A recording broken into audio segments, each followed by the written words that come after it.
채널 I. 자국의 이익을 위해서는 뭐 무리수도 뭐 마다 않는 그런 일종의 스트롱맨 리더십 네. 그런 게 세계 곳곳에서 나오고 있는데 특히 우리나라와 가장 밀접한 미국의 트럼프 대통령 예를 들지 않을 수 없습니다. 자, 트럼프 대통령, 도널드 트럼프. 뭐 우리가 이미 대선 기간에 봐서 돌출적이다.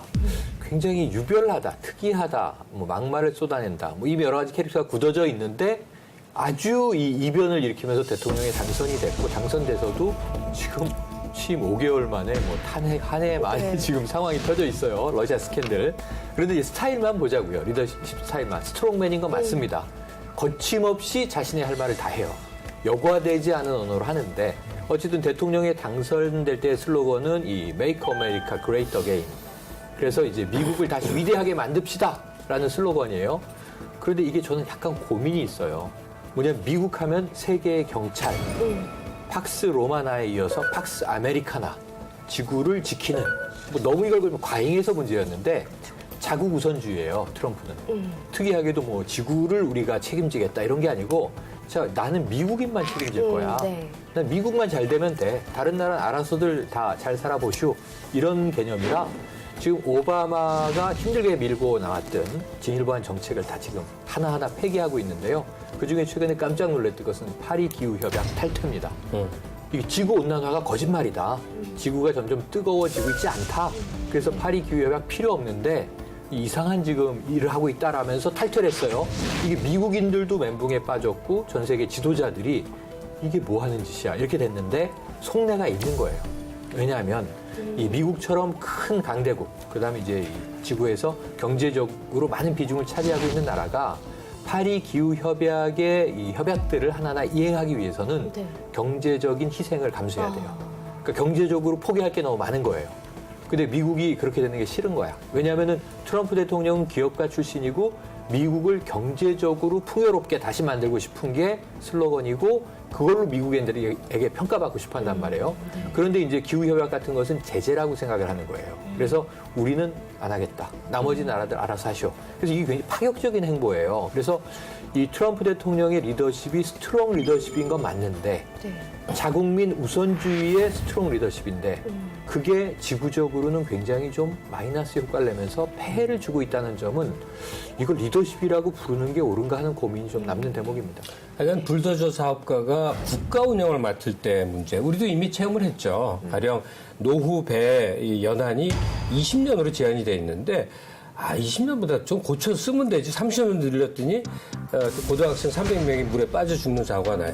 그런 사고는 100분의 1, 1000분의 1이지. 가끔 사고도 나는 거지 하면서 밀어붙이는 대통령이 존재하면 이건 어떻게 해야 되는 거지? 감당이 안 되는 그런 상황입니다. 뭐 정말 생각이 나름이죠. 기후협약 같은 거, 파리 기후협약 같은 것도 두 가지가 다 있는 것 같은데 하나는 이게 오바마 전임 대통령이 주도를 한 거니까 트럼프 입장에서는 기분 나쁘니까 오바마 지우기의 일환으로 이거 탈퇴해버린다도 있고 또 하나는 말 그대로 이게 사업가 입장에서 보면 돈을 손해보는 거예요.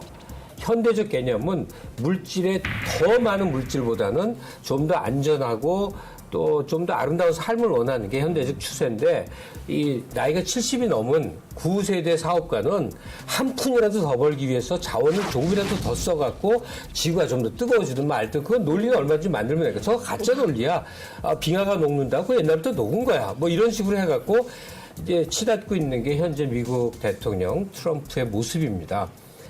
그런데 아무튼 그 트럼프 대통령이 러시아 때문에 또 위기에 몰려 있지 않습니까? 지금 트럼프 대통령 지지율이 30% 초반이거든요.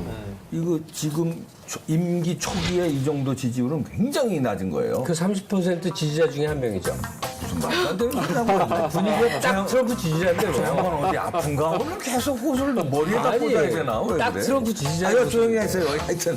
그런데 이게 지금 국민 절반 이상이요. 트럼프의 대통령이 잘못 뽑은 거 아닌가? 이런 생각을 든다는. 왜냐하면 미국은 우리하고 달리 대통령 일단 뽑아놓으면요. 전폭적인 지지를 해요.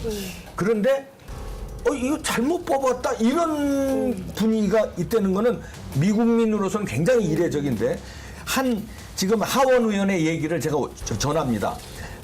그대로 전하면요. 도널드 트럼프는 미국 대통령에게 기대되는 신뢰를 저버리고 헌정 질서를 파괴했다. 법과 정의에 대한 막대한 편견을 초래해서 미국인에게 엄청난 상처를 입혔다. 뭐 이게 지금 정가의 말하자면 분위기입니다. 알겠습니다. 하여튼 이 트럼프 대통령이 이 위기를 어떻게 극복할지는 두고 봐야 되겠습니다. 우리가 지금 오늘 여러 정상들에 관한 리더십 평가를 할 텐데 그 지나갈 때마다 한 줄 평 있죠. 우리 임팩트 맨날 하는 있는, 거. 네, 그 대통령 한 분 한 분에 대해서 한 줄 평을 하고 넘어가겠습니다. 트럼프는 카드 게임의 달인이지 지도자감은 아니다. 미국의 오발탄. 오발탄. 이게 리더는 불확실성을 줄이는 게 리더거든요. 네. 불확실성을 증폭시키는 트럼프를 리더라고 할 수 있겠는가 싶습니다. 네. 저는 오바마 대통령이 이제 퇴임할 때 지지율이 50% 넘겼잖아요. 근데 지금 30%대잖아요, 트럼프가. 리더이기를 포기한 리더가 아닌가. 난 진정한 리더이기를 포기한 리더라고. 알겠습니다. 생각이 저는 오늘 진행자 입장에서 저도 뭐 한 줄 좀 하시죠. 생각을 하는데 또 좀 색다르게 저는 이분을 생각했을 때 탁 떠오르는 그 영화 배우를 한 명씩 좋네요. 좋아요. 네. 왜 이분을 언급하는가는 따지지 마십시오. 그냥 떠올랐군요. 묻지도 따지지도 말고 그냥 떠오르는 걸로. 저는 그 트럼프 대통령을 생각하니까 그 버킷리스트라는 영화의 그 잭 니콜슨 재벌 회장이지. 오만 방조하고 제못 때르고 막 하지만 결국 나중에는 많은 이 따뜻함을 주면서 질서를 잘 잡아가는 결국 그러한 그 바램을 제가 거기다 담겠습니다. 좋습니다. 채널 I